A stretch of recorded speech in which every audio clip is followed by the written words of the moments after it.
Audio Jungle. Audio Jungle.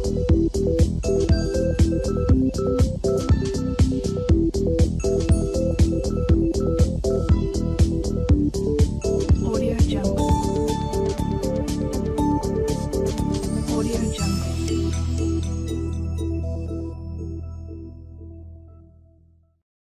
Un satélite artificial de 400 kilos describe una órbita circular a una altura h sobre la superficie. El valor de la intensidad del campo gravitatorio a esa altura es g y es la tercera parte del valor sobre la superficie de la Tierra, denominado g sub 0. Nos piden que expliquemos si hay que realizar un trabajo para mantener el satélite en esa órbita y que calculemos el valor de la altura. A continuación nos piden determinar el periodo de la órbita y la energía mecánica del satélite. Realmente eso es un problema que es bastante largo. Entonces lo que nosotros vamos a comenzar es explicando si hay que realizar trabajo. Debemos de recordar cuando nosotros estábamos viendo un satélite que orbitaba en torno a la Tierra, pues que esto era así debido a la fuerza de atracción que ejercía en la Tierra sobre el propio satélite, que iba cambiando la dirección del vector velocidad. Entonces, si nosotros tenemos que plantearnos si se realiza un trabajo sobre el satélite, lo que nosotros debemos de recordar es que como la única fuerza que actúa sobre el satélite es la fuerza gravitacional, bueno, y esta se trata de una fuerza conservativa, lo que nos plantearemos es que el trabajo será igual a cero o distinto de cero dependiendo de lo que valga la variación de energía potencial. Y esto es lo que nosotros vamos a utilizar como argumento.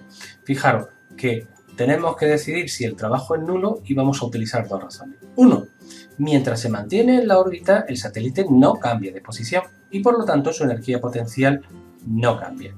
Pero si nos vamos estrictamente a la definición de trabajo, que es el producto escalar entre la fuerza y el desplazamiento, debemos de recordar que la fuerza gravitacional forma un ángulo de 90 grados respecto al desplazamiento y por lo tanto no se realiza un trabajo sobre el satélite puesto que el ángulo es de 90 grados. A continuación vamos a intentar determinar la altura a la que se encuentra el satélite utilizando los dos conceptos que nos han dado, la intensidad a la altura de la órbita y la intensidad sobre la superficie. Fijaros que cuando nosotros describimos el valor de la aceleración de la gravedad, lo hacemos en términos de la masa de la Tierra y del radio de la Tierra al cuadrado. Pero para cualquier otra distancia, lo que vamos a utilizar es el radio de la órbita. Como queremos establecer una relación entre los dos, lo que haremos es el cociente. A partir de aquí, pues fijaros que hay términos que se nos repiten, con lo cual podemos cancelarlo. Para evitar que nos salgan expresiones más complejas, pues fijaros que lo que vamos a hacer es el segundo término, que están los dos términos al cuadrado, pues lo elevamos al cuadrado. Esto me permitirá posteriormente, cuando tenga una expresión aquí mucho más sencilla, calcular la raíz de la expresión más sencilla. Y es que, fijaros, nosotros sabemos que la relación que nos liga a G con G sub 0 es que la intensidad a la altura de la órbita es un tercio de la que hay en la superficie. Entonces llegamos a una expresión que solo depende del radio de la Tierra y de la altura. De esta forma nosotros podríamos quitar el cuadrado calculándole la raíz a los dos términos y a partir de aquí pues nada, lo que vamos a ir es intentando despejar la altura.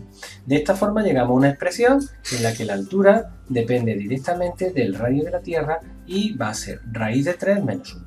Fijaros que el valor que nos sale para la altura es de 4,66 por 10 elevado a 6 metros. A continuación nos vamos a resolver el apartado B, que nos piden determinar el periodo de la órbita. Claro, tenemos que recordar que nuestra órbita va describiendo un movimiento circular y uniforme en el que la rapidez es constante, pero como hemos dicho, el vector velocidad no es constante. Esto es lo que determina que el objeto tenga aceleración y que su resultante sea distinta de cero. Por tanto, podremos decir que el producto de la masa por la aceleración normal será igual a las componentes que forman la fuerza entre el planeta y el satélite. Nosotros, una vez que nos quitamos la masa del satélite de encima, pues tenemos una expresión que solo depende de la aceleración normal, que la vamos a expresar en términos de la rapidez y de la distancia de la órbita que describe.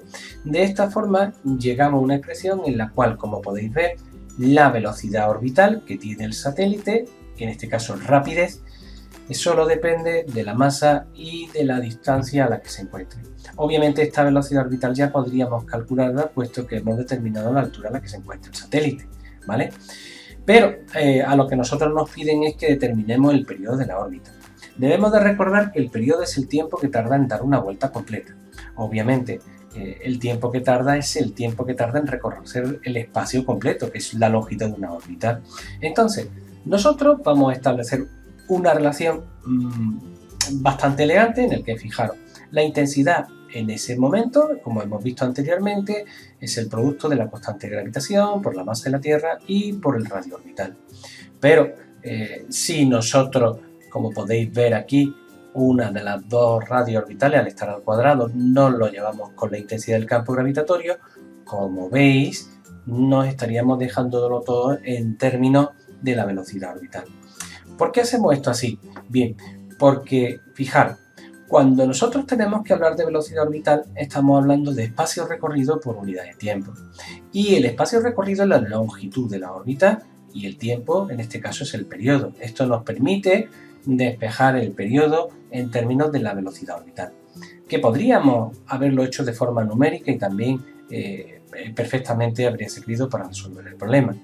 A partir de aquí, como nosotros conocemos la distancia del radio orbital, pues nada, determinar el periodo orbital será muy sencillo. 11.530 segundos es lo que emplea el satélite en dar una vuelta completa en torno a su orbital.